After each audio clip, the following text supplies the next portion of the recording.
Oi, gente, vamos para a correção da nossa atividade, né? Força, né? É um conteúdo muito bacana, bem legal, né? Da física. E aí, que vocês vão necessitar bastante lá no ensino médio. Então, vamos lá corrigir nossa atividade, nossa primeira atividade. Então, na primeira questão, ele diz o seguinte: dois vetores A e B distintos possuem módulo de 15 newtons e 20 newtons, respectivamente. Ou seja, eu tenho dois blocos, onde um é 15 newtons, tem uma força de 15 newtons, o outro de 20 newtons. Aí ele diz: determine a intensidade, a direção e o sentido da força resultante.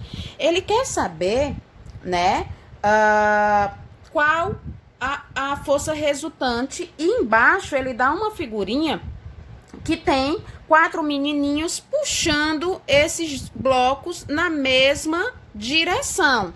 Note que em cima dos menininhos tem uma setinha da seguinte forma. Isso quer dizer que eles estão na mesma direção e no mesmo sentido.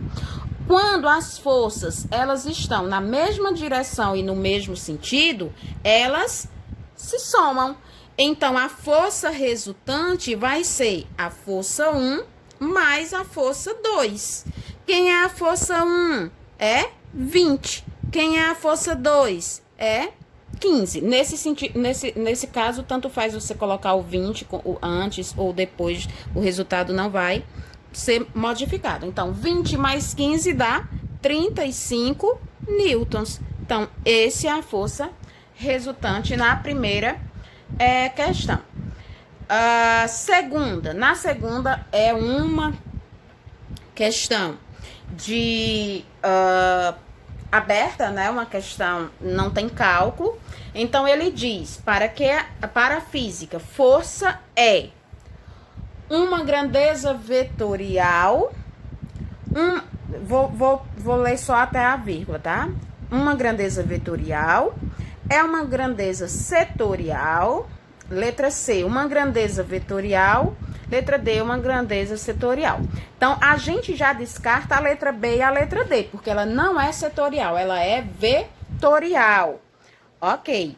Então, fica só a letra A e a letra C. Então, vamos ver qual que tá correta, né? Possui módulo ou intensidade, ok. Tem direção e sentido, ok. Até aí, tudo bem, as duas estão corretas. Vamos ver a finalização. Letra A. Sua unidade de medida é o joule. De forma alguma, a sua unidade de medida é o newton. Então, a força, a unidade de medida no sistema internacional é o newton, representado pela letra N. Então, a letra correta é a C.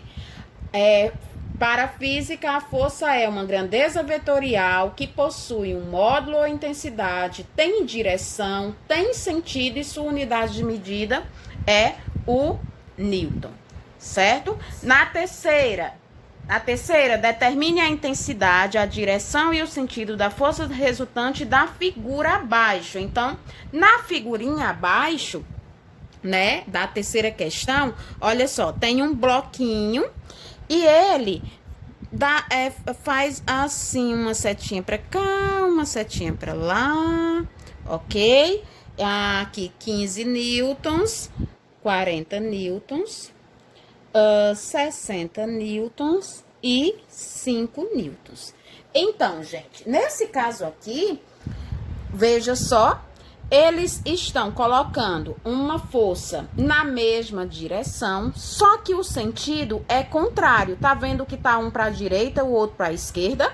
Quando isso acontece, a força resultante será força 2 ou força 1 menos a força 2. Força 1 menos a força 2.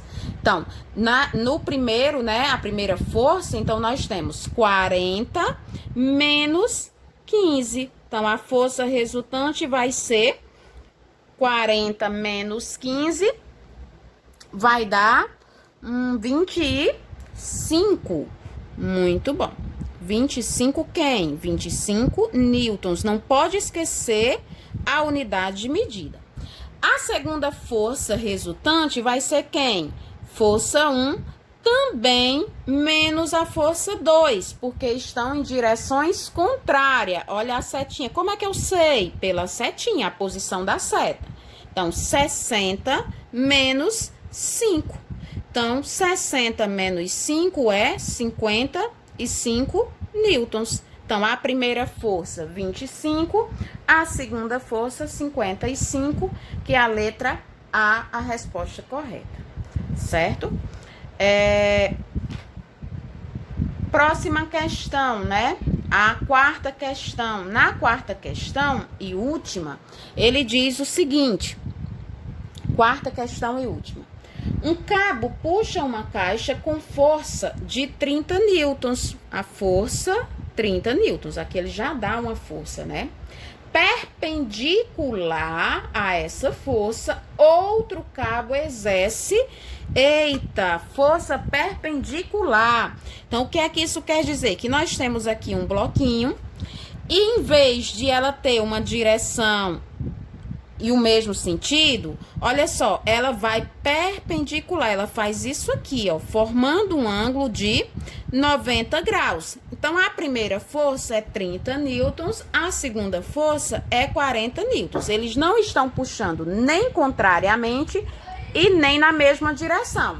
Ela está perpendicular. Quando isso acontece, nós precisamos calcular a força resultante pelo teorema de Pitágoras, que diz o quê? Que a força resultante ao quadrado é igual a força 1 ao quadrado mais a força 2 também ao quadrado. Então, a força resultante ao quadrado é igual a 30 ao quadrado mais 40 ao quadrado. Então, força resultante ao quadrado é igual. 30 ao quadrado é o mesmo que 30 vezes 30, que dá 900, né? E 40 ao quadrado é 40 vezes 40, que dá 1.600, certo? Então, a força resultante ao quadrado vai ser 0, 0, 9 mais 6, 15, vai 1, 1 mais 1, 2. 2.500. Como que eu faço para tirar esse quadrado daqui de cima? Vem para um radical. Então, a força resultante é raiz quadrada de 2.500. Então, a força resultante será, só um instantezinho, né? A raiz quadrada de 2.500. Que é 50, né? Então, 50 quem? 50 newtons. Por que que é 50? Porque 50 vezes 50 dá 2.500, né? Então, raiz quadrada de 2.500 é 50. Então, recapitulando, quando está na mesma direção e no mesmo sentido, as forças somam-se. Quando estão na mesma direção, mas o sentido é contrário, um para a direita, outro para a esquerda, a força resultante será a subtração dessas forças. E quando elas tiverem, quando aparecer o nome perpendicular, então a gente resolve pelo teorema de Pitágoras, ok? Corrijam com bastante atenção, gente.